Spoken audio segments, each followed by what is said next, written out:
Canadian പ്രധാനമന്ത്രി രാജിവെക്കുമോ എന്ന ആശങ്ക ഇപ്പോഴും തുടരുകയാണ്. സ്വന്തം പാർട്ടിക്കുള്ളിൽ നിന്ന് തന്നെയാണ് ജസ്റ്റിൻ ട്രൂഡോയ്ക്ക് എതിർപ്പുകൾ ഏറ്റുവാങ്ങേണ്ടി വരുന്നത്. അടുത്തിടെ ജസ്റ്റിൻ ട്രൂഡോയുടെ മന്ത്രിസഭയിൽ നിന്ന് ധനമന്ത്രിയും ഡെപ്യൂട്ടി പ്രധാനമന്ത്രിയുമായ ക്രിസ്റ്റിയ ഫ്രീലാൻഡ് രാജിവെച്ചത് വലിയ ചർച്ചകൾക്ക് വഴിയൊരുക്കിയിരുന്നു. ക്രിസ്റ്റിയ ഫ്രീലാൻഡ് രാജിവെച്ചപ്പോൾ ജസ്റ്റിൻ ട്രൂഡോയ്ക്കെതിരെ വിമർശനങ്ങൾ ഉന്നയിച്ച തുറന്ന കത്തും സോഷ്യൽ മീഡിയയിൽ പങ്കുവച്ചിരുന്നു. എംപിമാരും പ്രധാനമന്ത്രിക്കെതിരെ കർശന വിമർശനം ഉന്നയിച്ചിട്ടുണ്ട്. ഇതിന് പിന്നാലെ ജസ്റ്റിൻ ട്രൂഡോ പ്രധാനമന്ത്രി പദത്തിൽ നിന്നും രാജിവെക്കാൻ ഒരുങ്ങുകയാണെന്നാണ് മാധ്യമങ്ങൾ റിപ്പോർട്ട് ചെയ്യുന്നത്. നിലവിലെ റിപ്പോർട്ടുകൾ അനുസരിച്ച് ജസ്റ്റിൻ ട്രൂഡോ പടിഞ്ഞാറൻ കാനഡയിലെ ഒരു സ്കീ റിസോർട്ടിൽ അവധി ദിവസങ്ങൾ അധികവും ചെലവഴിച്ചിരിക്കുകയാണെന്നും ഇക്കാലയളവിൽ ഒന്നും ഔദ്യോഗിക പരിപാടികളൊന്നും തന്നെ ആസൂത്രണം ചെയ്യുന്നില്ലെന്നും ബ്ലൂംബർഗ് റിപ്പോർട്ട് ചെയ്തിരുന്നു. എന്നാൽ ജസ്റ്റിൻ ട്രൂഡോ പൊതുജീവിതം എപ്പോൾ അവസാനിപ്പിക്കുമെന്നതിനെക്കുറിച്ച് കൃത്യമായ ഒരു വിവരവും പുറത്തു വന്നിട്ടില്ല. അതേസമയം വോട്ടിംഗ് ശതമാനം കുറയുമെന്ന് ചൂണ്ടിക്കാണിച്ച് ലിബറൽ പാർട്ടി അംഗങ്ങൾ രാജിവെക്കാൻ ട്രൂഡോയ്ക്ക് മേൽ സമ്മർദ്ദം നൽകുന്നുവെന്നും അന്താരാഷ്ട്ര മാധ്യമങ്ങൾ റിപ്പോർട്ട് ചെയ്യുന്നുണ്ട്. അടുത്തിടെ നടത്തിയ സമീപകാല നാനോസ് റിസർച്ച് സർവേയിൽ തെരഞ്ഞെടുപ്പ് അടുക്കുമ്പോൾ കൺസർവേറ്റീവ് പാർട്ടിയുടെ വർദ്ധിച്ചുവരുന്ന നേട്ടത്തെയും സൂചിപ്പിക്കുന്നു. ഇതിനു പുറമെ പ്രധാനമന്ത്രിയുടെ ഹോം പ്രവിശ്യയായ ക്യൂബെക്കിൽ നിന്നുള്ള ലിബറൽ പാർട്ടി അംഗങ്ങൾ അദ്ദേഹത്തോട് രാജിവെക്കണമെന്ന് ആവശ്യപ്പെട്ടുവെന്നും കനേഡിയൻ ബ്രോഡ്കാസ്റ്റിംഗ് കോർപ്പറേഷൻ റിപ്പോർട്ട് ചെയ്യുന്നുണ്ട്.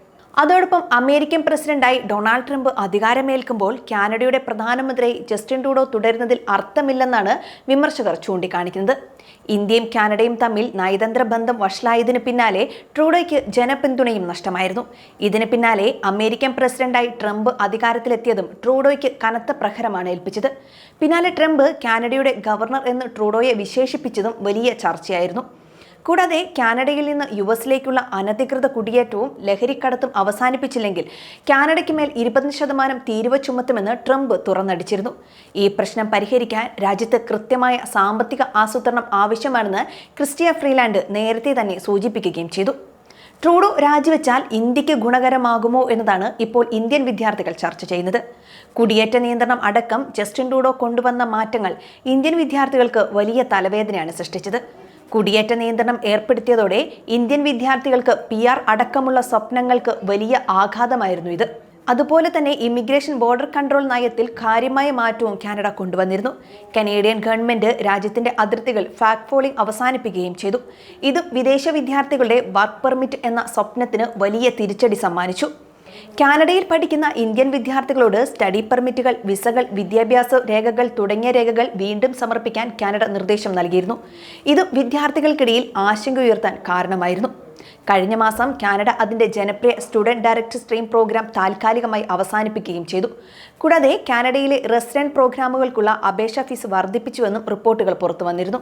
കാനഡ സന്ദർശിക്കുന്നതിനോ ജോലി ചെയ്യുന്നതിനോ പഠിക്കുന്നതിനോ അപേക്ഷിക്കുന്ന ഇന്ത്യയിൽ നിന്നുള്ളവരും അവരുടെ താൽക്കാലിക താമസ പദവി പുതുക്കാൻ ആഗ്രഹിക്കുന്നവരും ഉൾപ്പെടെയുള്ള വ്യക്തികളെ ഈ ഫീസ് വർധനവ് കാര്യമായി ബാധിക്കും. ഇതുപോലെ നിരവധി കാര്യങ്ങളാണ് ജസ്റ്റിൻ ട്രൂഡോ മാറ്റം വരുത്തിയത്. പുതിയ സർക്കാർ അധികാരത്തിലെത്തുമ്പോൾ ഈ കാര്യങ്ങളിലൊക്കെ മാറ്റം വരുമെന്നാണ് കുടിയേറ്റ വിദ്യാർത്ഥികൾ പ്രതീക്ഷിക്കുന്നത്. തെരഞ്ഞെടുപ്പ് നടക്കുകയാണെങ്കിൽ പുതിയ സർക്കാർ അധികാരത്തിലെത്തുമ്പോൾ കുടിയേറ്റ ജനതയ്ക്ക് അനുകൂല നിലപാട് സ്വീകരിക്കുമെന്ന പ്രതീക്ഷയും വിദേശ വിദ്യാർത്ഥികൾ പങ്കുവയ്ക്കുന്നുണ്ട്.